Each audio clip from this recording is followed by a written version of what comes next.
right, everybody, this is Aaron Breitman, the Scarlet Faithful. Minutes after Rutgers takes down number 10, Indiana, 63-48. What a win. What a performance from this team. This is what we've been waiting for. This is what, this program has been all about for the last 3+ seasons. Now 10-3 against ranked foes at the rack over that time period. And, it was this team's first taste of it. Their first kind of big test in that environment. Yes, they've lost 2 games away from the rack that, we feel like they should have won, but this is the ultimate test in the sense of, can this team hold serve at home? Can they be a dominant team at home in the Big Ten the way they've been the last 3 years? And we got the answer tonight, at least early on, that they look like they can be. And again, the other big piece of this is that they looked elite defensively. Yes, Indiana was without Hood-Schifino, big loss for them, no doubt. Their freshman point guard who, has been playing so well. But Indiana's averaging 77, or they've scored over 77 points in every game this season. They scored 48 points. Rutgers held them to 30%. It was phenomenal. And the fact that they did it without Cliff for pretty much the entire first half, they gave Trace Jackson Davis fits. Him and Race Thompson looked like they saw ghosts the entire game of Indiana past, of losing to Rutgers. Now 6 in a row, 8 of 9. But they did a great job on Trace Jackson Davis, taking him out of the game. Wolfork and Reber deserve a ton of credit, especially in the first half defensively, the way they played. Andre Hyatt stepped up huge in the first half, hit some big shots for this team when they were struggling offensively. Then you had second half, Derek Simpson, what can you say? 14 points in the second half, stepped up, just made huge shots, played with a ton of confidence, was really good defensively. He's ready for primetime now. This was a huge step for him. I think, Mulcahy being out for all those games, who I have to get to, definitely helped him be ready for this game. And he, really, really, really stepped up. And then Caleb McConnell, the entire game, just unbelievable. I can't believe this is his 3rd game back after missing 6 weeks. He just looks so much more polished, confident. He's playing within himself. He's playing smart. Offensively, his ability, he scored 16 points again tonight. I think it was 16. He's a legit offensive weapon for this team, and he played tremendous defensively. He frustrated Xavier Johnson, which was just pure pleasure to watch. I can't stand Xavier Johnson. The fact that he just got him so frustrated, made him ineffective. He was 2 of 11 from the field, I think. He needed to step up in Hood-Schifino's absence, and McConnell just shut him down. That was a huge key, aside from, Rutgers doing better in the paint, or holding an advantage over Indiana in the paint. I thought McConnell shutting down Johnson was just absolutely huge. Miller Kopp went off, but he was the only player in Indiana that had a good game. He had 21. Trace Jackson Davis had 13. Nobody else was in double figures. Race Thompson had a big goose egg. That was just huge. Just defensively, this team, they passed that test. They look elite defensively, which I'll be honest, coming into this season, I didn't think they were going to be. I really didn't. I wasn't sure. I didn't think it was a given by any means, but they're looking like a top 10 national defense. I think efficiency-wise, they will be after this game in KenPom. And then, Cliff, he did have some moments in the second half. He battled back, but, the fact that, Cliff had scored 6 points, Cam only had a 3. He had another and he didn't have a bad game, but he was kind of just ineffective. And Peichel didn't really play him down the stretch because Simpson was playing so well. They scored 9 points. They're your 2 leading scorers. They're averaging 32 a game, and they scored 9 points, and you beat Indiana by 15. That's ridiculous. Paul Mulcahy, let's talk about him. His return, so gutsy. I tweeted before the game, when I learned it was a game time decision, that that it was just driving him crazy since last year when Xavier Johnson baited him into that technical and he got ejected at Indiana. And you knew he wanted to redeem himself for that performance. And, him stepping up and coming in this game, it was obvious that he's not fully, healthy or feeling great, I thought at least. But it didn't change the way he plays. He plays with a reckless abandon. And you know what? That's just, he can't play any other way. He doesn't know how to play any other way. The fact he went up and challenged Trace Jackson Davis and fouled him, took a really hard hit. He went in for that drive right before the half when Peichel inserted him, and he went right at the hole and, got knocked down and made the layup. He made some tough plays. He made some great passes. There was one in transition where he found Simpson for the 3. He had another one, I think, to Simpson on a cut. to the basket. So I think it's benefiting Simpson to have Mulcahy back. And, he gave this team a lift. He organized them more on offense. He had 4 assists. He had, made 3 or 4 shots. It was just a huge contribution for him to come back. If that second half was the first time that Rutgers had Cliff, Paul, Cam, and Caleb on the floor together all season.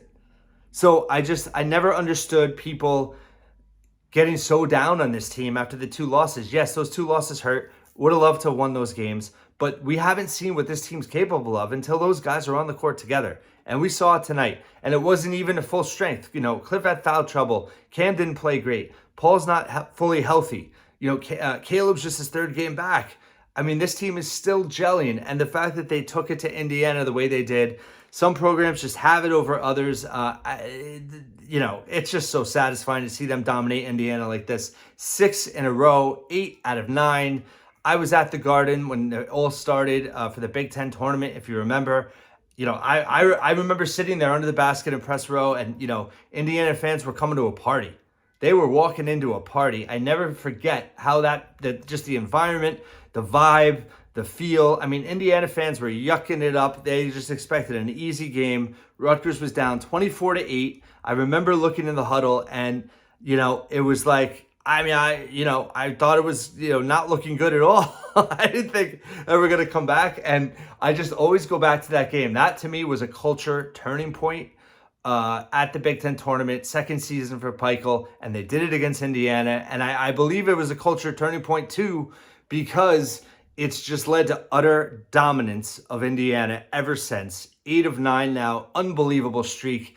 And they just, this is Indiana's best team in a long time. And they had no fear of them and just took it to them defensively and just controlled the game the whole way. We wanted it to be a rock fight. We wanted it to be a meat grinder of a game. It was from the first possession when Cliff stood up to Chase Jackson Davis. And I can't believe if he missed a shot or he passed it back out. But I just felt it right in that first possession. It was like they sent a message. And I don't want to say Indiana folded, but, they definitely, they look spooked. They look spooked. The Rack, the Faith, Scarlet Faithful, the fans were just unbelievable again tonight. You had Dylan Harper there, class of 24. You had the recruit, that's his name. There's another big recruit that's there. He's a 4-star. I'm forgetting his name, but he was there today as well. This is big. This is big. This is a big win. This is a huge moment for this team. This is, 2 games now into the 5-game stretch that is obviously crucial to this season. They're now 1-1. Could have had Miami, should have had Miami. You win Indiana. Now you go to Ohio State on Thursday. Going to be a tough game. Then you come home. You got Seton Hall and Wake Forest. They definitely have let's just say it. They should go 3-2 at a minimum. They have a chance to go 3-2. So the narrative from the season after Miami lost to the win tonight, which, I'll be honest, I was nervous about this game. I thought Indiana, it could get ugly, but Rutgers just showed up in a way that we all hope that this team could be their identity. And this is the identity of the program. This is a program. And I know everybody's freaked out. Gio and Ron are gone. I miss them dearly. Tremendous players. But this is a program now. And programs keep their identities when players leave. And new players come in and they step up. Gio Baker leaves. Derek Simpson arrives. I can't say anybody's filled the Ron role per se. But look at Caleb McConnell evolving. Cam Spencer, listen. His 3rd bad game in a row against the 3 best teams. I get it.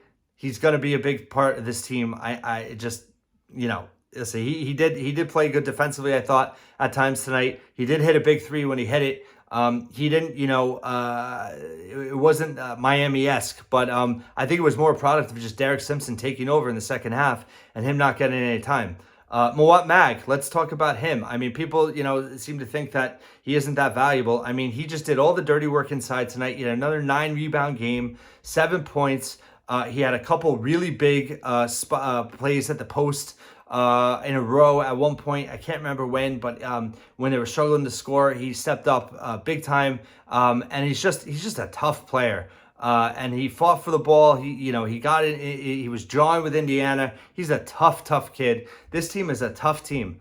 and they have to score. That's obviously important. But if they can play defense like this, listen, they're going to have a winning record in the Big Ten. I really believe it. I predicted that. I believe they're going to do it. This was just a huge momentum-changing victory for this team. And I think they're going to go to Ohio State. Obviously, they struggle on the road. But, they should have a little bit of a weight off now. Hopefully, Mulcahy, they don't play till Thursday night, so that's good. If he can get through this injury and contribute the way he did tonight, he doesn't have to be a big-time scorer for this team. But if he can facilitate the offense, be the emotional leader out there. I thought he played with a ton of poise tonight, too. He was emotional, but he was poised. And that's what they need from him. That's what this team needs from Paul Mulcahy. He can't be a loose cannon out there like he has been in the past, where emotions have gotten the best of him. When he plays like he did tonight, even though he was limited by his shoulder, this team, they have enough to go far. I really believe it. And Indiana's a good team. They're going to bounce back from this. And they're, but one game through the Big Ten, Rutgers 1-0, Indiana 0-1. Rutgers 6 wins in a row. 8 of 9, unbelievable, and just a great performance from Rutgers tonight. And for those of you that were, I'm probably not the ones that watched this video, but those people that were worried the season was on the brink, it's not on the brink. It's a marathon, not a sprint. This team needs to get better by all means. Completely agree. Also, Dean Weber, I mentioned him, but he showed some defensive chutzpah at the end of the game, or the first half with Wolfork, and just everybody contributed. Everybody contributed. I said that in my preview. Everyone's got to contribute in this game. They dominated the glass. They were plus, I think, 11 on the glass, or I don't know what it finished at, but they dominated the boards. They dominated points in the paint. They made most of their free throws. It was like 65%, but they hit him down the stretch. Cliff even made his last 4 attempts. They did what they needed to do, and they won comfortably against an Indiana team that's been murdering teams. They won at Xavier. That's a really, really good win. So I'm babbling. It's a great win. It's just, kudos to everybody that was at the game. Tremendous environment. And they'll be back at the rack next Sunday against Seton Hall, which the place should be off the hook again. And Rutgers is now 6-2 and 1-0 in the Big Ten. So lots to be excited about. Thanks for watching and listening once again. And I'll have plenty of analysis on the Scarlet Faithful tonight.